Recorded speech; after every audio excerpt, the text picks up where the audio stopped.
Hello everyone, I'm very glad to be here. I'm not an economist and it's not an economics talk.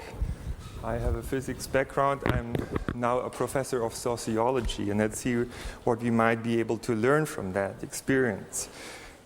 Overall, I call myself a complexity scientist and like to start with a number of examples, hopefully to inspire some discussion. So in economics, the concept of equilibrium is very important. Of course, not everything is thought to be in equilibrium, but it's dominating. And much of it has been inspired, if I'm well informed, by thermodynamics. Now, we know that thermodynamics is a very important concept of physics, but in the meantime, many new areas have developed, including complexity theory, non-equilibrium thermodynamics, dynamical systems, and so on. The question is, what implications might that have for economics? Can we learn something from that? And I'd like to start off with an example that somehow demonstrates the principle of Adam Smith's invisible hand. I show it for a non-economic example where pedestrians are interacting with each other, and in a very magic way almost, people are self-organizing in these lanes of uniform walking direction. So it's a coordination of their behavior, and they're usually not aware of that. It happens automatically, so it's really like magic. And one could consider that as an instantiation of Adam Smith's invisible hand.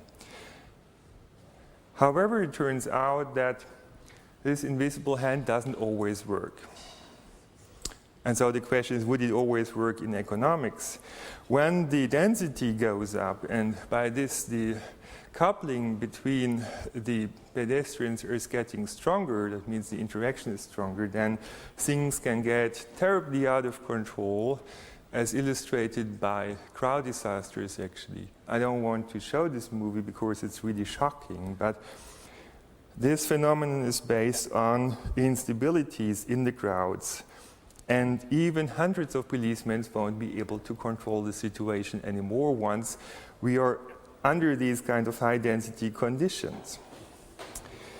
I'm showing you another example that you must be familiar with. An experiment where drivers were asked to drive continuously, but of course avoid accidents from happening. Each of them is well skilled. Each of them is trying hard to avoid a traffic jam from forming. Everyone wants to go at high speed.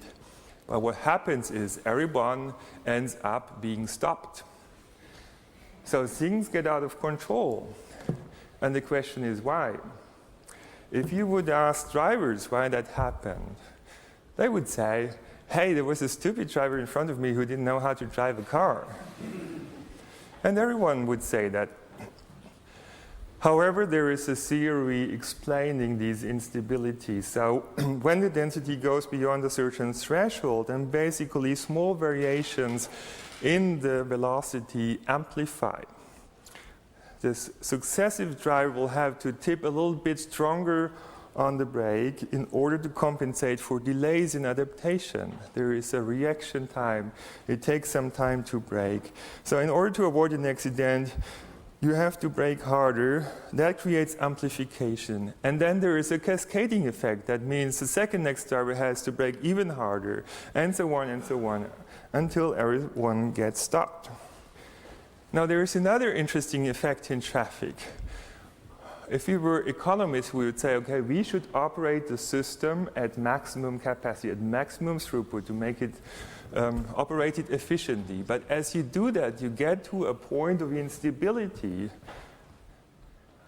But your system will not stay at that capacity. What happens instead is that there is a capacity drop. And that capacity drop happens just at the time when you need all your capacity. That means the very same freeway won't transport as many vehicles anymore as it did before. And that happens just in the rush hour when you need the capacity.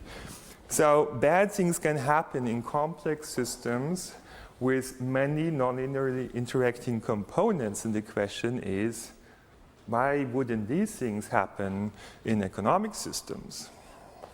Well, in fact, we know John Stearman's beer game, and here again there is a situation where even well-trained managers, as those well-trained drivers, would not be able to control the system well.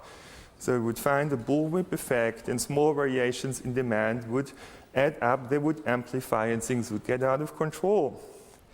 And so the question is, why wouldn't cycles of booms and recession be of this very same nature? In fact, we came up some time ago with a model of supply networks, a material flow network model, assuming, however, delays in adjustment to change demand. And again, you would find such a stop-and-go kind of motion, but moreover, what you additionally find is that given realistic supply networks, input-output matrices actually, you find non-periodic changes in your economic output, as you actually observe it in reality. So do we need economic shocks? Do we need innovation shocks to explain this irregularity? Maybe not. Maybe you can gain a better understanding. Now also, many people think more liquidity is better, but some people are also skeptical about it because they think as you provide more liquidity, you would drive your market into a situation that would destabilize it, and rather than making targeted investments into real values, would get into a situation where you start to speculate, basically, to make bets on investments, and where you would get instabilities and herding effects and these kind of things, and maybe of arbitrary size almost. So there may be reasons to think about it again. There's also a widespread belief that markets are efficient, in particular financial markets are efficient, but recently we've seen these kinds of phenomena, like flash crashes, where it turns out that after months of investigation, there was no criminal act that caused the problem, where $600 billion evaporated in 20 minutes. Was also no fat finger, that means no human error, there was no machine error. It seems this was an interaction effect of trading algorithms. More than 50% of financial trades are now carried out by computers. And this was not the only instance where we found such a dynamic. So are markets really efficient today? I've done another study actually where we have used Google Trends data, Google search volume data, and compared them actually with markets developments. And the results suggest that it would have been possible to make enormous profits during the time when the financial markets broke down in particular. Why? Because Google somehow manages to see into people's brains. So before people make an investment, they would inform themselves, and Google would be able actually to measure these searches. So in principle, before people invest and the market responds to those investments, Google might be able actually to identify possible plans of people and make trend predictions, which of course would not be reliable, as the weather forecast wouldn't be, but altogether it would possibly allow to make some money. But it also questions this idea that all relevant information is in the price. Using this additional kind of information, however, would maybe allow one to make markets more efficient. Well, let's come back to Adam Smith's principle of the invisible hand. So the free market paradigm is based on this principle, and It's often paraphrased in a way that, by the way, Adam Smith himself didn't paraphrase this way, that selfish behavior optimizes the systemic outcome. So if you just do what is good for you, it would be good for our society. And let's have a look at another system which we can fully control in our computer. That means we simulate urban traffic. And in this case, our agent who tried to optimize a goal function, in this case, minimize travel times. In this case, those optimizing agents, those selfish agents, would be the traffic lights. So if we tell them to minimize travel times, it turns out that we don't get a good systemic outcome. That means altogether, although locally at every single intersection we try to minimize travel time, it turns out that globally for a car that has to go through the system over many intersections, travel times would not be minimized.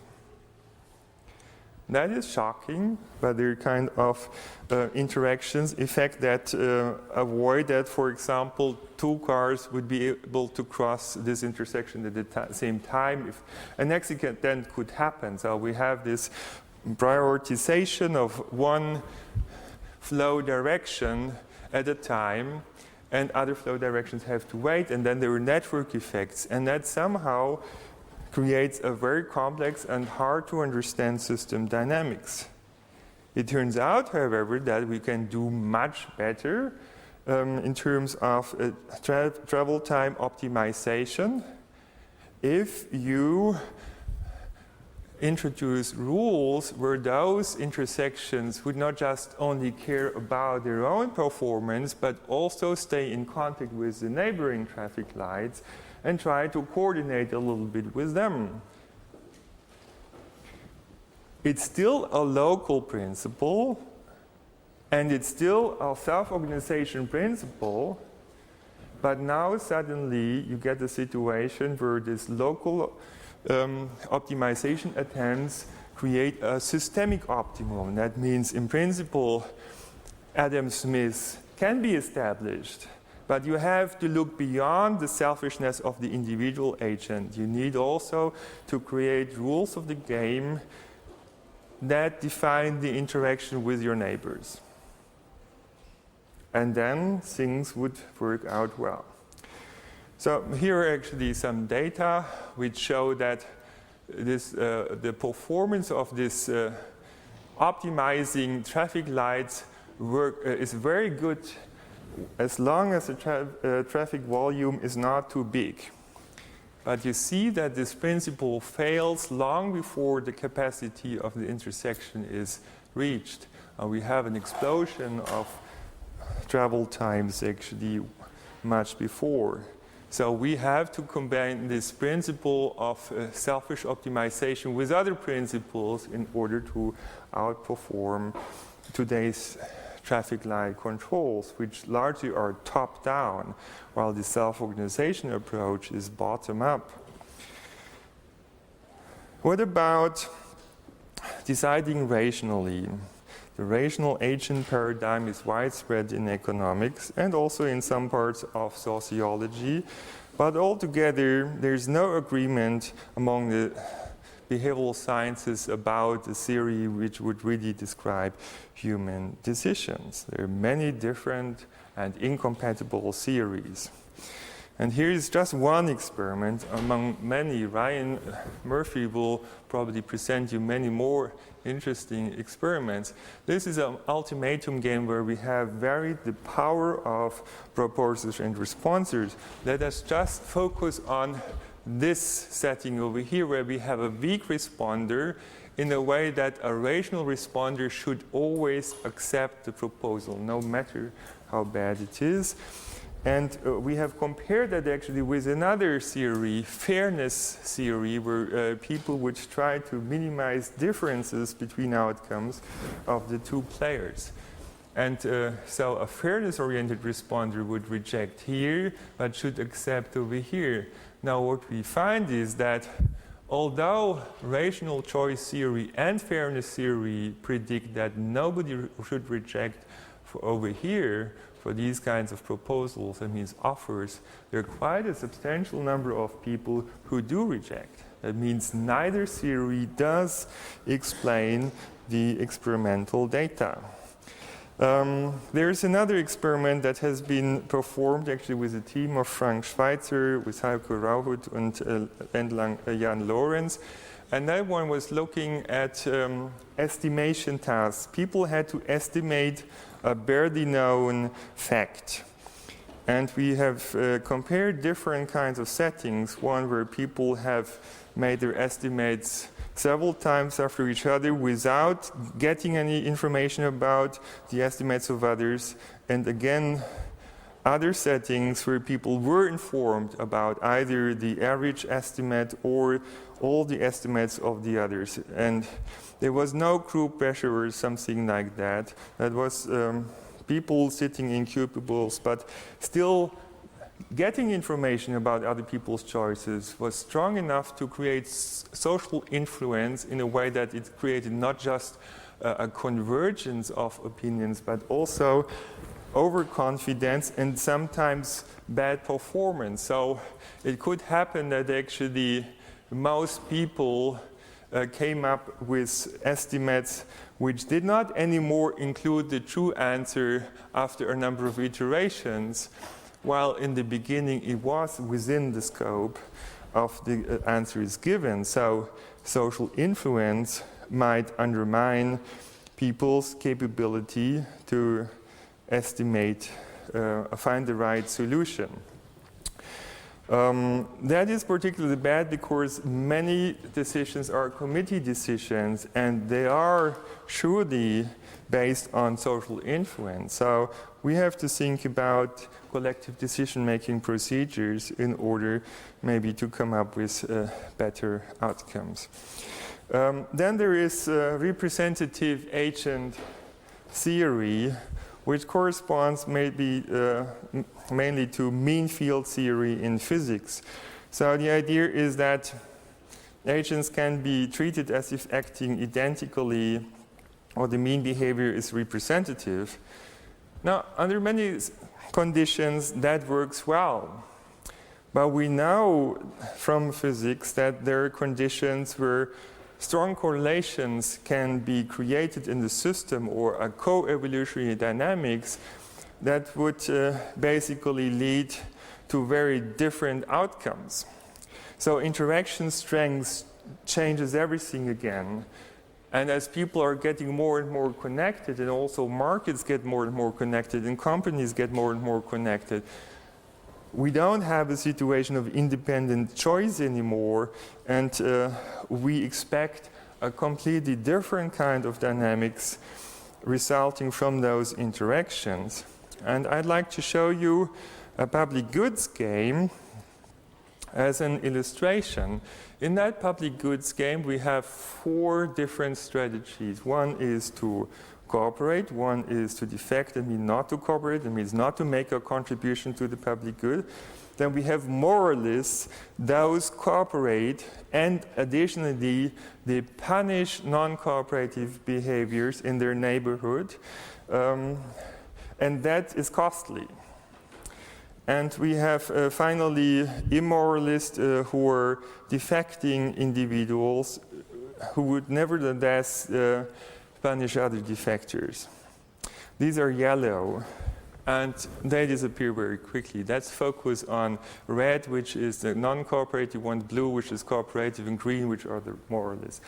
So what happens in a mean field treatment when everybody interacts with everybody else? Well, we know the situation. The cooperators crowd out the moralists because the moralists have an additional cost to pay to punish others. And it means they don't perform as well in terms of payoff as the cooperators. So basically, cooperators disappear and we stay with cooperators and defectors. And we end with the tragedy of the commons. However, if we play the very same game in a spatial setting, where everybody interacts with neighbors and imitates the best performing neighbor, then we find a completely different dynamics. initially, in fact, starting with a well-mixed situation, same fraction for all of the strategies, we see, in fact, that non-cooperative behavior becomes dominant altogether. So if you would extrapolate that into the future, it would mean that defectors would, in the end, dominate the world. But surprisingly, after some time, we see that blue becomes the dominating strategy. And finally, it's the green strategy, the moralists who punish non-cooperative behavior, who win. How can that happen? This is just the opposite outcome from what the mean field theory, the representative agent theory, suggests. Well, it's because spatial interaction promotes segregation over here.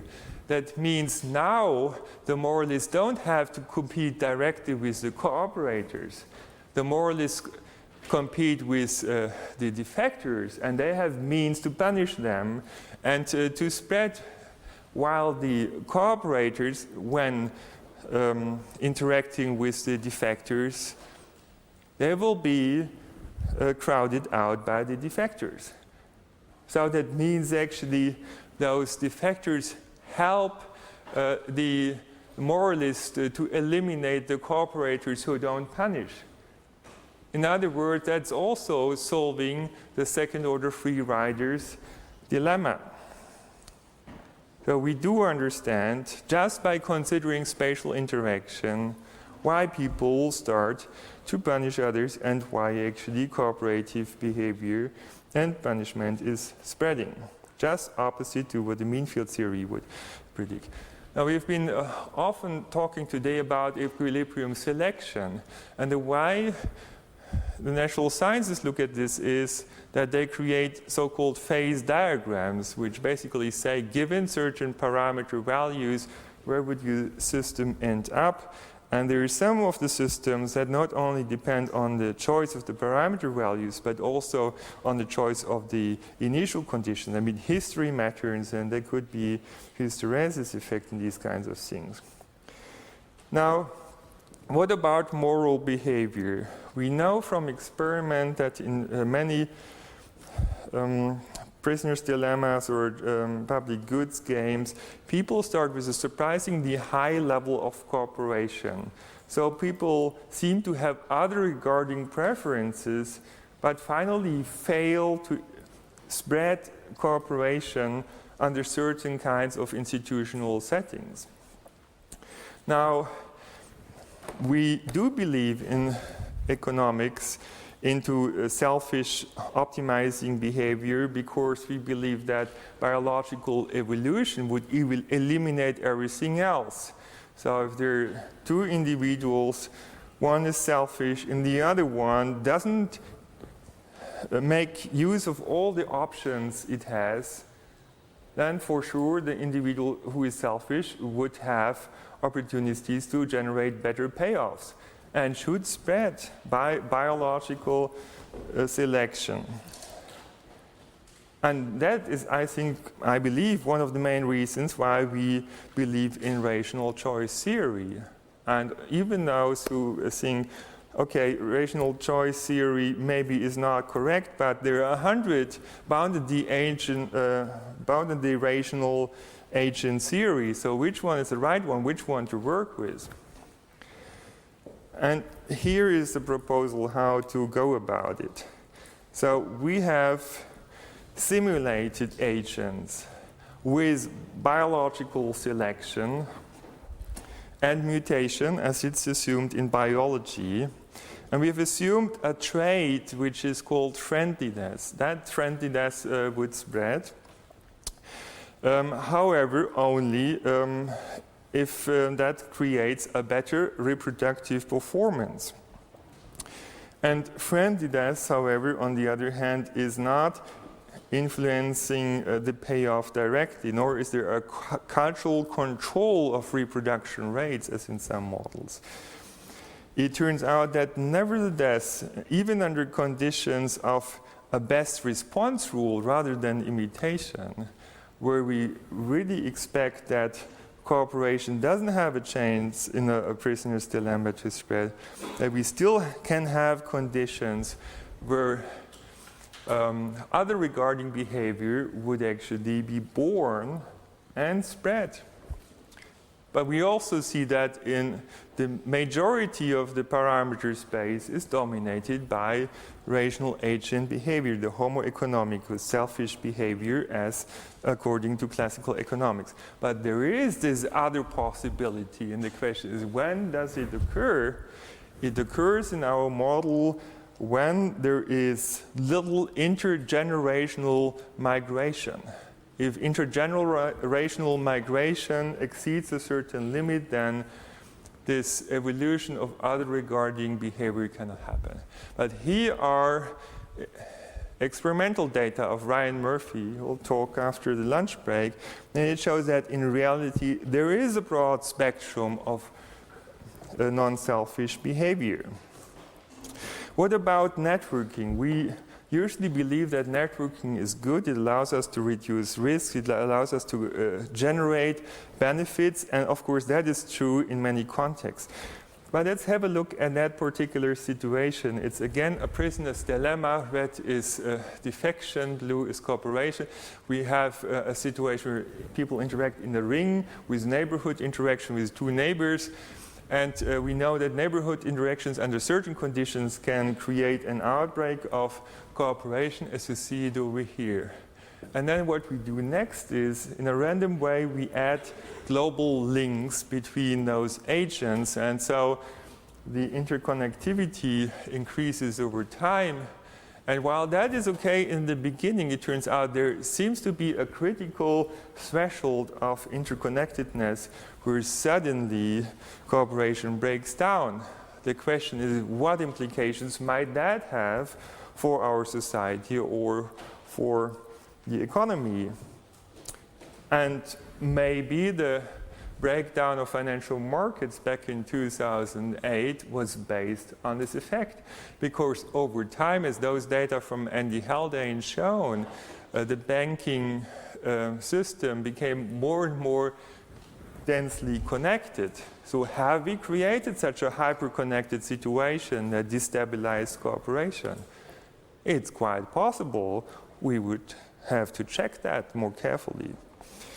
And so in the same way, one can show that many interlinkages would increase the size of cascades if you have bankruptcies in the system. And there's nice work by Frank Schweitzer and Stefano Battistone and other co-workers as well. I recommend you to have a look at this video. So I'm finishing with this idea that regulation can fix the imperfection of the economy.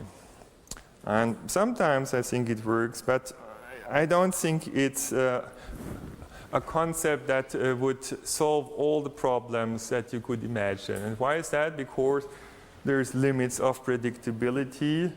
Those systems, complex systems, often behave in a chaotic or turbulent way or barely predictable way. And they're also hard to control. In certain parameter regimes, they're not responding well to attempts to manipulate those systems, while when you reach a tipping point, suddenly the system behavior would change dramatically. So that is kind of nasty. And also, if you do the intuitive thing in order to drive the system towards a desired state, like over here, then you might end up something very different in a very different place. So we think top-down control and optimization is not a solution for everything, but there are solutions based on self-organization and mechanism design.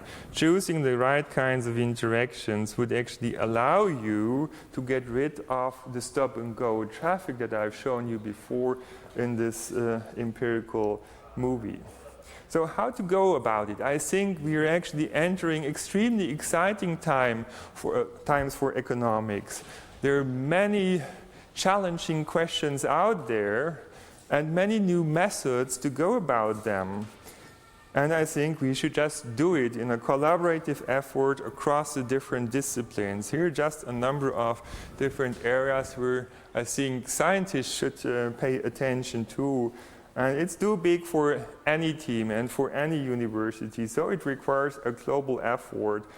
And there are other things I could mention, like price formation, coordination, considering network structures and transaction costs, social norms, and also the relevance of innovation. And certainly that cannot be summarized in 30 minutes, but if you're interested to learn more, then there are 2 books, and actually I put samples outside. Thank you very much for your interest. I'm ready for your questions. Thank you very much, Dirk. I'm sure there are many questions and comments. Let's start with Arno Riegel. No, it was just a clarifying question about your later papers. Did you allow in your analysis for heterogeneity? I mean, something you talked later about. I mean, you had on the one hand the selfish model and then the fairness model. So you said neither of them can explain it, but we get something in the middle. So if you allow for heterogeneity, we know some people are selfish, some people are fair, some people are more fair than others. So it seems to be pretty, I don't know, consistent with such a distribution of types of people. This is a very fair point, and actually this is our next step in the analysis of the data, that we assume that some of them, and we'll probably be able to find out who of them behave in a rational way and who of them behaves in a fair way. So there's kind of a clash of cultures. It's difficult given the communication conditions in that experiment for them to coordinate among on one of those norms, basically, and then interactions could fail. We do actually have a paper about conflicts arising from norms if there is a variety of different norms in coexistence. Next question, please.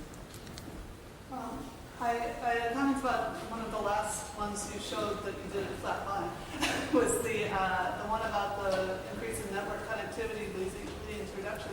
I mean, this is a well-known result in biology because when you lose the spatial structure, then you no longer have the advantage of the altruistic act because you don't have reduced. So I just didn't like the emphasis on reducing connectivity when we apply into banking, because what you really need, I agree with the regulation point you made, what you really need to make sure is that people get the advantage of their own good behavior by being able to form networks of people, of preferred partners. But it's not the connections themselves that do the damage, it's the loss. Right. Yeah, community formation, again, would create neighborhoods that could actually promote cooperation. But today, I think many people are not aware of the situation that just networking the system more and more, as we do that with communication technology in many different areas, would create benefits in the beginning, but there could be a critical threshold where what was good in the past would be bad in the future if we continue to go on networking. So I think this is quite counterintuitive, although experts, of course, would understand the reasons for that. But I think politics and also business would not be aware of that, and that's why accidents happen. And unfortunately, they could have global scale. Last question. I mean, there are many questions that let me just focus on one. I was curious about what is in the special prisoners dilemma that we discussed. What is the dynamics, the law of motion? Is it Darwinian type of law of motion that you survival, production? I'm asking because there are. I mean, it's very well known in economics. There are many papers. For example, I can think of a paper by Samuelson, Sackett, and Myler that points to very careful analytic results that indeed spatial interaction will support cooperation under certain conditions. So this is very well known in economics. There are tens of papers written. Absolutely. I didn't say anything else. This is true under a number of different specifications. For example, Darwinian dynamics, imitation dynamics. So I mean, I think it would be important to highlight. Are you talking? Very much about the influence of local interaction in supporting cooperation, for example, in particular, and society at all. Okay, I'm not sure whether you refer to that slide or the one before. Okay. There's a difference between the two models, but what is important here that you would start as a Homo economicus, and after a number of generations, people would not be Homo economici anymore. They would become Homo sociali, who would not be strictly payoff optimizing anymore. They have a different character, you know. And I think it's not well understood that, in fact, the way we do business, for example, in Switzerland, in many ways is different, I believe, from the way business is done in the United States, for example. And it's not just a matter of contracts, but also the way of thinking about economic exchange is very different, I would claim. I think this was a comment that can fill the rest of the lunch break now, certainly for discussion. I would like to thank the speakers of this morning.